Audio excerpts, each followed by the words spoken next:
Dans la brume dorée des matins africains, les voix des ancêtres ne meurent jamais. Elles flottent entre les palmiers, se faufilent dans les cases, et murmurent aux oreilles de celles qui savent écouter. C'est ainsi que commença le destin de Sally, une enfant du vent, née sous le signe du grand baobab de Bisankoba.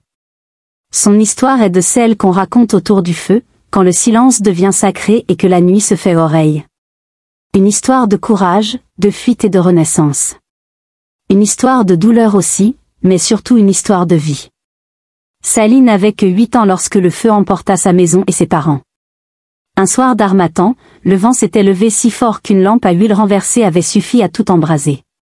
Elle avait survécu en se cachant dans une jarre vide, hurlant sans bruit pendant que les flammes dévoraient les souvenirs. Son oncle d'en bas, frère cadet de sa mère, la recueillit. Aux yeux du village, il était un homme droit, un artisan respecté, un ancien au discours posé. Aux yeux de Sally, il était d'abord un refuge. Elle croyait en lui, au début. Il lui disait, « Tu es en sécurité ici. » Mais le regard de d'en-bas changea à mesure que Sally grandissait. À 12 ans, Sally commença à comprendre. Les mains de d'en-bas restaient trop longtemps sur ses épaules. Il entrait sans frapper. Il lui offrait des pagnes trop transparents, des mots trop sucrés. Et quand elle s'éloignait, il devenait froid, brutal, culpabilisant. Elle tentait de se convaincre que c'était elle, que c'était son imagination.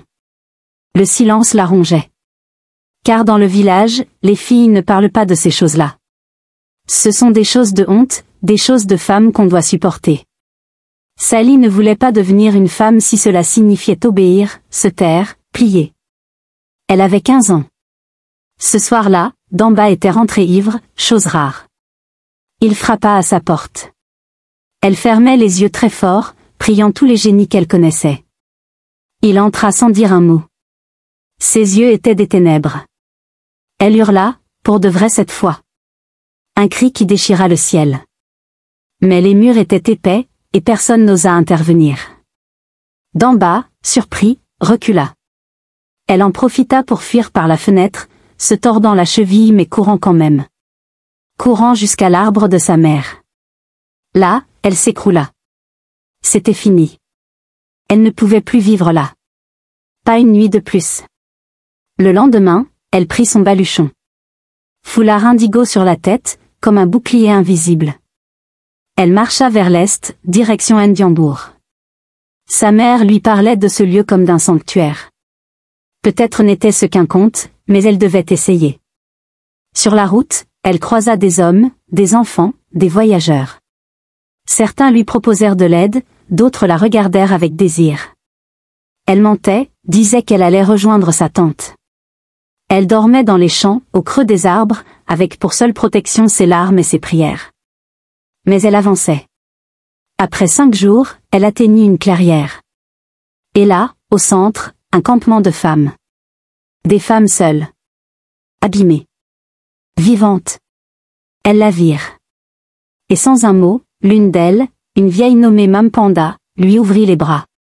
Sally s'effondra. Le corps, vidé. L'âme, en ruine.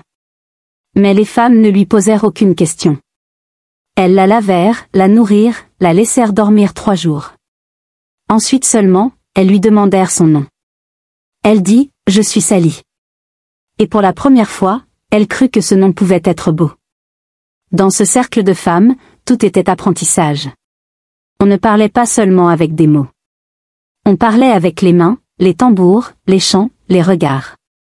On réparait les âmes avec des feuilles, des prières, des danses, des silences.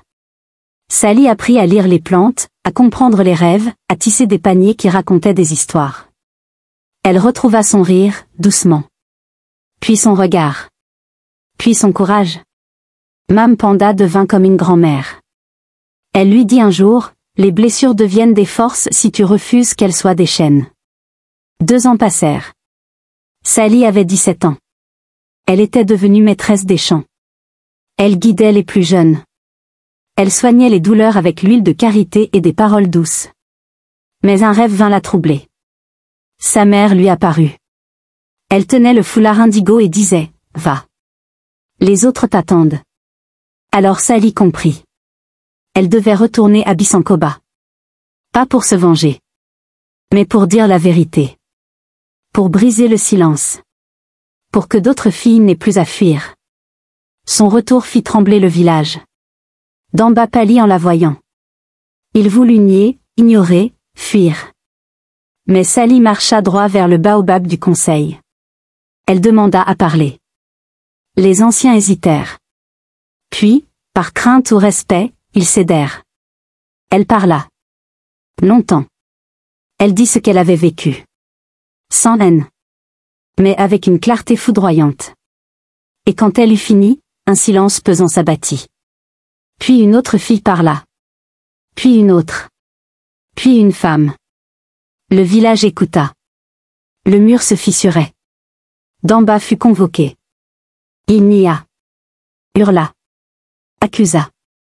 Mais les témoignages s'empilaient. Le respect qu'il inspirait s'effondrait. Les anciens, sous pression, décidèrent de l'exiler. Une sanction rare. Une humiliation totale. Sally ne sourit pas. Elle ne voulait pas sa chute, seulement la vérité. Et maintenant, elle l'avait dite.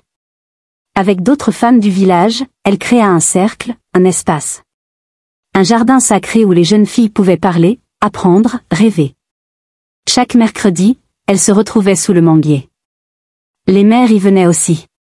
Les hommes, au début, observaient de loin. Puis certains rejoignirent. Ce n'était pas un combat. C'était une guérison collective.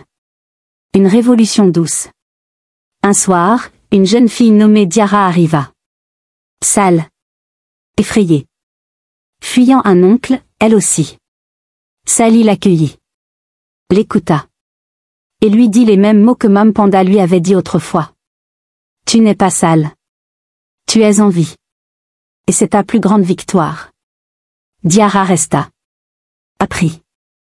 Puis, un jour, elle devint formatrice à son tour. Les griots commencèrent à chanter l'histoire de Sally. Les écoles l'invitèrent à parler. Même les radios de la ville racontaient la légende du foulard indigo. Mais Sally restait humble.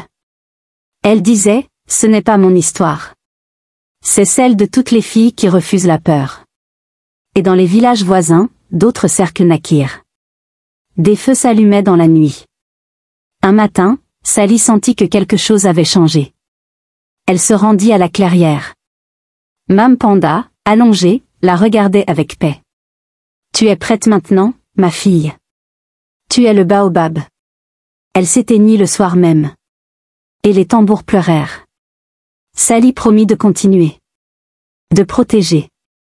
D'enseigner. Des années ont passé. Sally est devenue mère. Puis grand-mère. Mais chaque mercredi, elle continue d'écouter. De transmettre. Et lorsque les filles du village mettent un foulard indigo, on dit. Elle a marché comme Sally. Elle a dit non. Elle a choisi la vie. Car la vraie force n'est pas de survivre. C'est de se relever, encore et encore. Jusqu'à ce que le silence devienne chant.